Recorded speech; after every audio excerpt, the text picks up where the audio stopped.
All right, we just battled Portland rain and traffic here in the afternoon hours to make it to Alder Creek Kayak and Canoe. I mean, when it comes to professional advice for paddle sports, this is the store. Rainy weather like this with water all around the town, it's natural to ask the question, what do you need to be prepared when you go out on the water? And I thought I could sound off, but instead of just having me on another video, why don't we ask the professionals here in Alder Creek? In the Northwest, we are wearing immersion gear 8-9 months out of the year at the very least, and one of the things I almost always pair with that are pogies. They might not look like it, but they're about the warmest option, especially for really cold weather. They're going to keep all your fingers, keep all your dexterity in place, so a lot more comfortable than a traditional glove, and keep you super warm. That's a good one.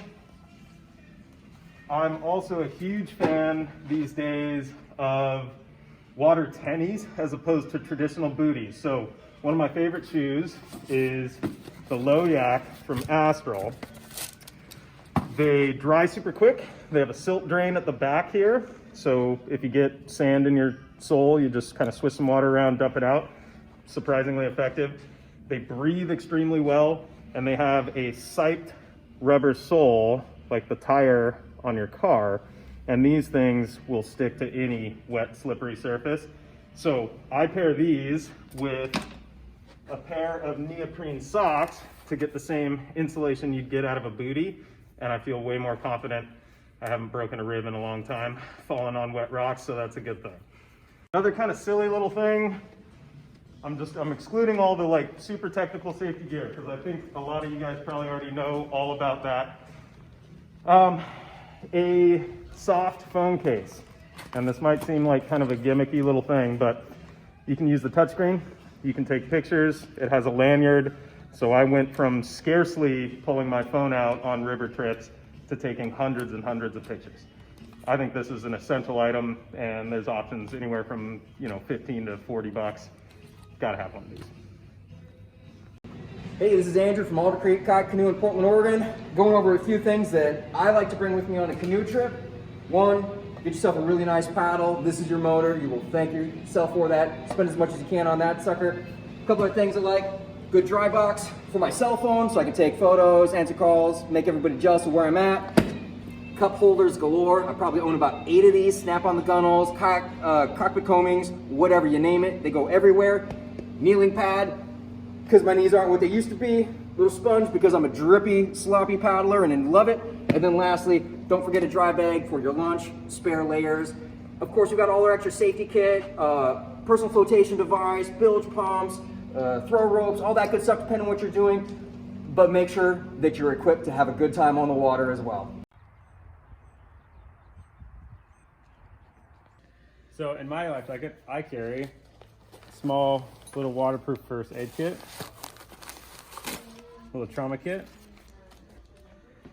water resistant, good for 1 or 2 days, one person, waterproof seal, just a little extra waterproof bag. Hey guys, Brian with Headwaters Adventure Company, and today I'm here to talk about the 3 things I always say, do, or take with me when paddling. First one for me is a big one, create a float plan. Especially for the way we paddle here in Redding on the Sacramento River, it's a big safety issue. Tell somebody where you're going, when you're gonna be there, when you're gonna take off, and when to call for help if needed. Number 2, I always keep a key on my life jacket. Keep it in a little Ziploc baggie. That way if you do get separated from your boat, you have a way to get back into your vehicle. Number 3, always carry a whistle. A whistle is a noise-making device. If you need to draw attention to yourself or call for help, it's an easy way to do so. Thanks guys, have a good one. Here at Mountain to Sound Outfitters up in Seattle. These guys are one of the premier Seattle outfitters. They also have a wonderful rental, tour, and instructional operation right down on Alki Beach, which is just a great way to spend a day here in Seattle. You have a view of the Needle, all of downtown, and right out in the Sound you can go paddling. So they are well equipped to inform us with what you should have out on the water to be safe. Let's go inside and ask some of the crew what they think. Hey, there's Greg, the owner. Hey Greg, tell me some of the things that people need to be prepared to have or plan before their first outing out on the water. Oh geez, I always like to say the boat's the sexiest thing, but it's almost the last thing you need. You need to figure out how you're gonna have the rod for flotation. Getting the right paddle is huge. I want booties on your feet, so if you need to do a rescue, you need to scramble out, you're gonna be protected. Not to mention, how are you gonna get it to the waterway? So we're specialized in racks, and we're here just to create paddlers. I don't wanna sell you a boat, I wanna create a paddler for life. Everybody, even on the warmest day here in Seattle, the water's still cold. So I'm here in Mountain to Sound's shop, and I'm looking at wetsuits. We've got core heaters from NRS, shorts, neoprene, layered base layers for maybe perhaps under a dry suit or under some splash wear, and of course exterior splash wear. This is all going to be real important. The weather can change in an instant here in Seattle, and so you want to make sure that you have these items even on a warm day. Throw those extra layers in a dry bag so you can change if things change. Hey Shannon, so before going out in the water, what do you think is something important for people to do?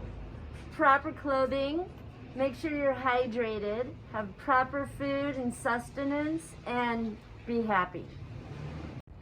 Okay, now I'm here at Tumalo Creek Kayak and Canoe in Bend, Oregon. They're kind of the home of the high alpine lakes and slow-moving rivers, cold water.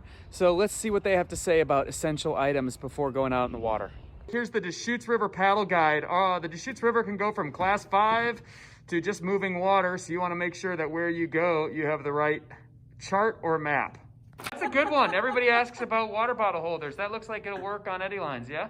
It will work on eddy lines Nice. for your hot beverage. So that thing just clips right onto the cockpit combing? It sure does. Ooh, those are nice. That's an essential.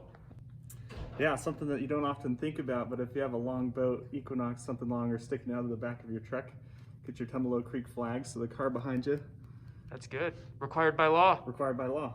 Like, the number one thing you need is a class to teach you how to do it safely and more efficiently. Yeah, beat those bad habits out, right? Beat the bad habits or don't start them. I like that.